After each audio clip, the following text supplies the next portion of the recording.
This is the offer of a manga series that recently got an anime announcement a few days ago, titled Even the Student Council Has Holes. This is what they had to say about people not just insulting their manga, but pretty much any manga that has either fetish-like content, fan service, ecchi content, you get the point. Pretty much the offer straight up says that the people enjoying those worlds, or within those worlds, are having a better life than you, and you're basically a miserable sack of crap, so to speak. And they, pretty much the offer says you have lost, and there is a little bit of a mistranslation on the bottom here, and if you can read Japanese, you know. I'm not going to dive into this point because it would probably get the video completely deleted off of YouTube. But what I'm trying to say is that, the offer obviously was just directly acknowledging that just because you're upset about something doesn't mean it shouldn't exist, and I appreciate that. Just straight up, based offer. Also, for those that are unaware, the offer of this series is a woman, not a dude. So for those that think that only guys can make ecchi-like content, fan service content, completely just got that destroyed with this alone. This is a female author that is writing this series that is also getting an anime adaptation, which is quickly causing a lot of controversy. And you're wondering, how much controversy? Well, let's showcase that.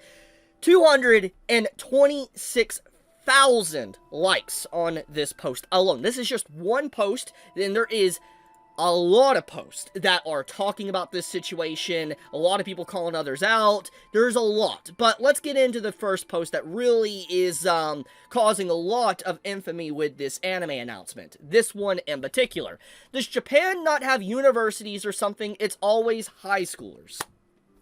I want to point out 5.9 million views, 226,000 likes, and regardless if you want to say a lot of these likes are botted, like, buying likes and stuff, it's very clear it's past that point now where it's not just botted, because there is enough views now to assume that a lot of people have seen this and engaged with this, and the fact that there is over 1,000 comments says enough, almost 10,000 retweets / quote retweets, there's a lot of people talking about this.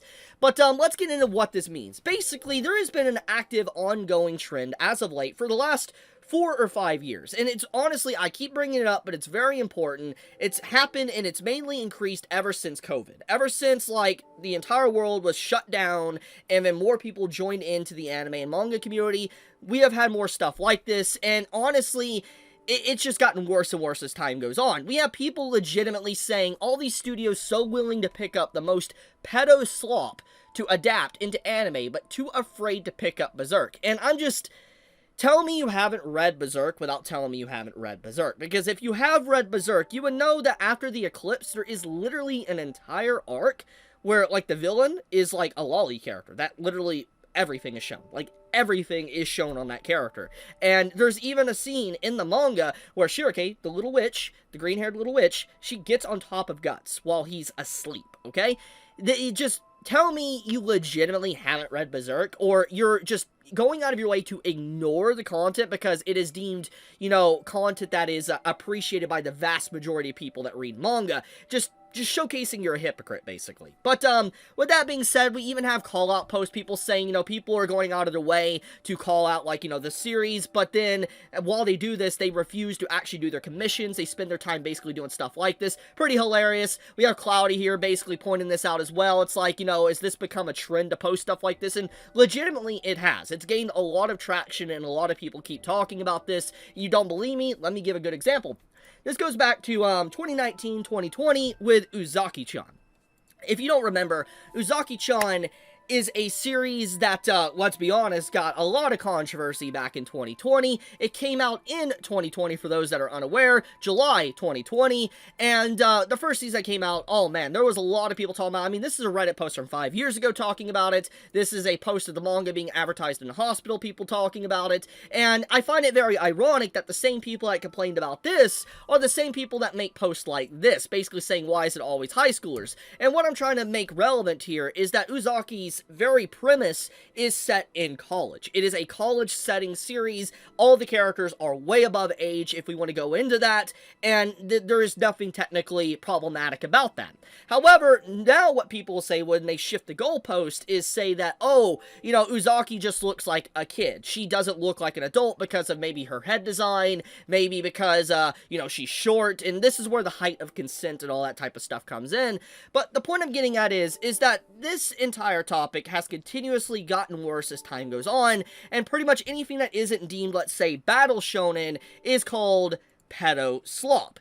And even when they try to say that, when they think a content is a-okay, they mainly are only talking about the content that's like JJK or Don to Don, and even if there is questionable ecchi content within it, they will ignore that because they're critically consuming said content. But getting into the point, this series in general doesn't deserve the controversy it's getting. It's basically a series that's just a fun cast of characters in the student council just doing fun activities together with a little bit of fan service thrown in. There's nothing really too crazy about that. And it's wild just how people have been reacting to this in such a negative way.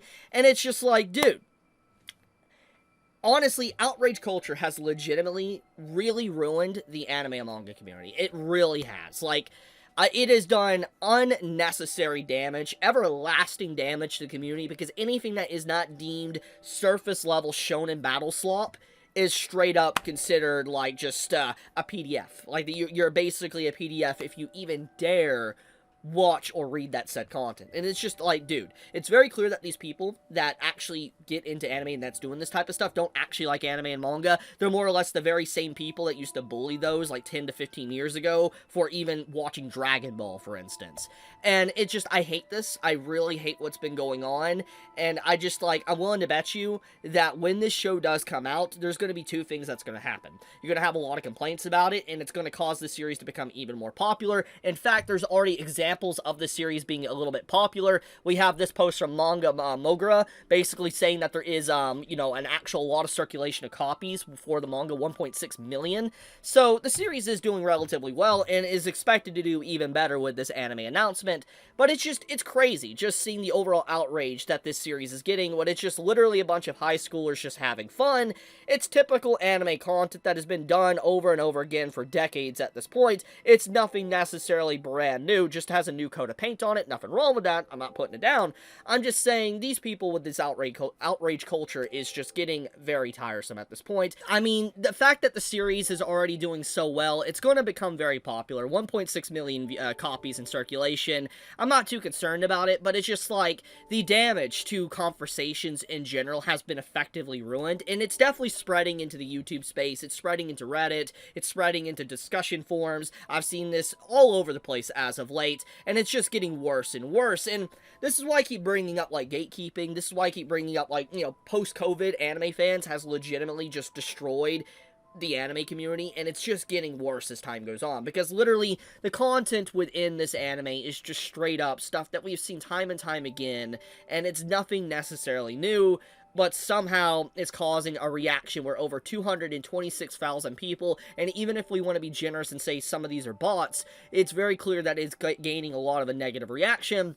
And we could say maybe it's for clout farming and engagement farming, whatever, but it doesn't change the fact that discussion is become very magnified as of late, and it keeps getting worse and worse. Basically, these people just don't care about actual individuals, actual children, or anything like that. They're more or less trying to virtue signal, and they're bringing the culture war that's been happening, let's say, in other entertainment fields, like, for instance, main live-action movies and TV shows, or the gaming community, into the anime and manga community, and it's becoming a cesspool. It's becoming absolutely awful. Like, the entire quote retweets and the comment section of this original post from Anime News and Facts is just horrendous. It is actually horrendous if you go through it, but I'll leave it at that. Thank you so much for watching. May all of you have a fantastic day or night wherever you live. Stay healthy, subscribe if you like my content, leave a like if you enjoyed the video, and with that, Chibi out.